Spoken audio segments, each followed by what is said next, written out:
अथ श्री दुर्गा सप्तशती 10वां अध्याय शुंभ वध। ध्यान।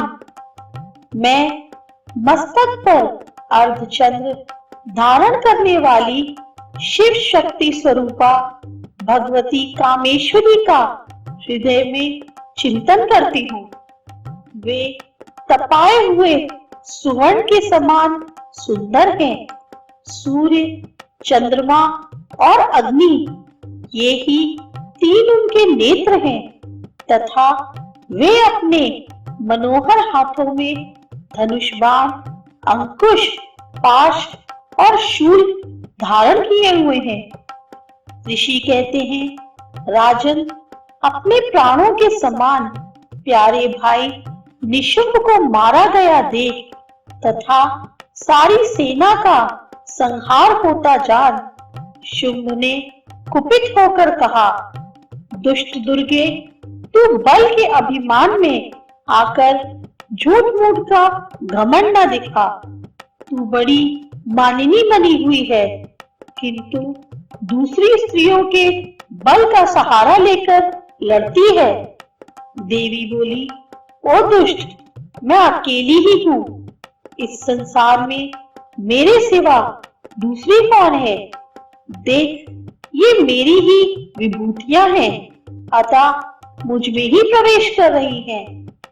तदनंतर ब्रह्माणी आदि समस्त देवियां अंबिका देवी के शरीर में लीन हो गईं।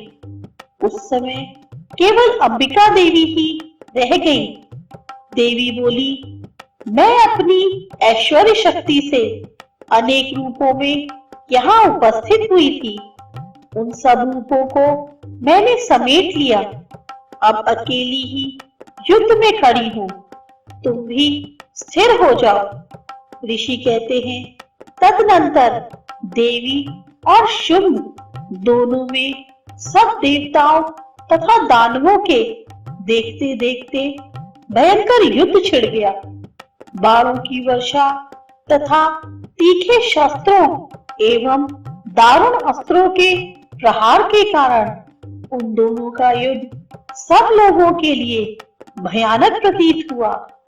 उस समय अंबिका देवी ने जो सैकड़ों दिव्य अस्त्र छोड़े, उन्हें दैत्यराज शुंभ ने उनके निवारक अस्त्रों द्वारा काट डाला। इसी प्रकार शुंभ ने भी जो दिव्य अस्त्र चलाए, उन्हें परमेश्वरी ने भयंकर हुंकार शब्द के उच्चारण आदि द्वारा खिलवाड़ में ही नष्ट कर डाला। तब उस असुर ने सैकड़ों बाणों से देवी को आच्छादित कर दिया। यह देख क्रोध में भरी हुई उन देवी ने भी बाण मारकर उसका धनुष काट डाला। धनुष कट जाने पर फिर दैत्यराज ने शक्ति हाथ में ली, किंतु देवी ने चक्र से उसके हाथ की शक्ति को भी काट गिराया। तत्पश्चात दैत्यों के स्वामी शुंभ ने 100 चांद वाली चमकती हुई ढाल और तलवार हाथ में ले उस समय देवी पर धावा किया। उसके आते ही चंडिका ने अपने धनुष से छोड़े हुए तीखे बाणों द्वारा उसकी सूर्य किरणों के समान उज्जवल ढाल और तलवार को तुरंत काट दिया। फिर उस दैत्य के घोड़े और सारथी मार गिराए। धनुष तो पहले ही कट चुका था। अब उसने अंबिका को मारने के लिए उद्यत हो भयंकर मुद्गर हाथ में लिया।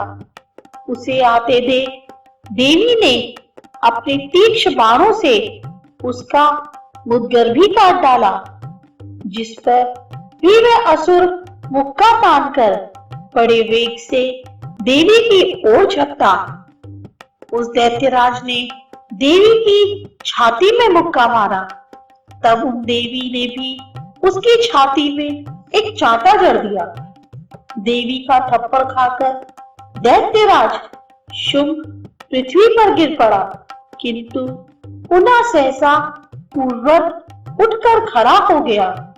फिर वह उछला और देवी को ऊपर ले जाकर आकाश में खड़ा हो गया। तब चंडिका आकाश में भी बिना किसी आधार के ही शुंभ के साथ युद्ध करने लगी। उस समय दैत्य और चंडिका का आकाश में एक दूसरे से लड़ने लगे। उनका वह युद्ध पहले सिद्ध और मुनियों को विस्मय में डालने वाला हुआ। फिर अंबिका ने शुंभ के साथ बहुत देर तक युद्ध करने के पश्चात उसे उठाकर घुमाया और पृथ्वी पर पटक दिया। पटके जाने पर पृथ्वी पर आने के बाद वह दुष्ट आत्मा दैत्य पुनः चंडिका का वध करने के लिए उनकी ओर बड़े वेग से दौड़ा। तब समस्त दैत्यों के राजा शुंभ को अपनी ओर आते देख देवी ने त्रिशूल से उसकी छाती छेदकर उसे पृथ्वी पर गिरा दिया। देवी के शूल की धार से घायल होने पर उसके प्राण पखेरु उड़ गए और वह समुद्रों, द्वीपों तथा पर्वतों सहित समूची पृथ्वी को कंपाता हुआ भूमि पर गिर पड़ा। तदनंतर उस दुरात्मा के मारे जाने पर संपूर्ण जगत प्रसन्न एवं पूर्ण स्वस्थ हो गया तथा आकाश स्वच्छ दिखाई देने लगा। पहले जो उत्पात सूचक मेघ और उल्कापात होते थे वे सब शांत हो गए तथा उस दैत्य के मारे जाने पर नदियां भी ठीक मार्ग से बहने लगी। उस समय शुंभ की मृत्यु के बाद संपूर्ण देवताओं का हृदय हर्ष से भर गया और गंधर्वगण मधुर गीत गाने लगे। दूसरे गंधर्व बाजे बजाने लगे और अप्सराएं नाचने लगी। पवित्र वायु बहने लगी। सूर्य की प्रभा उत्तम हो गई। अग्निशाला भी बुझी हुई आग अपने आप प्रज्वलित हो उठी तथा संपूर्ण दिशाओं के भयंकर शब्द शांत हो गए।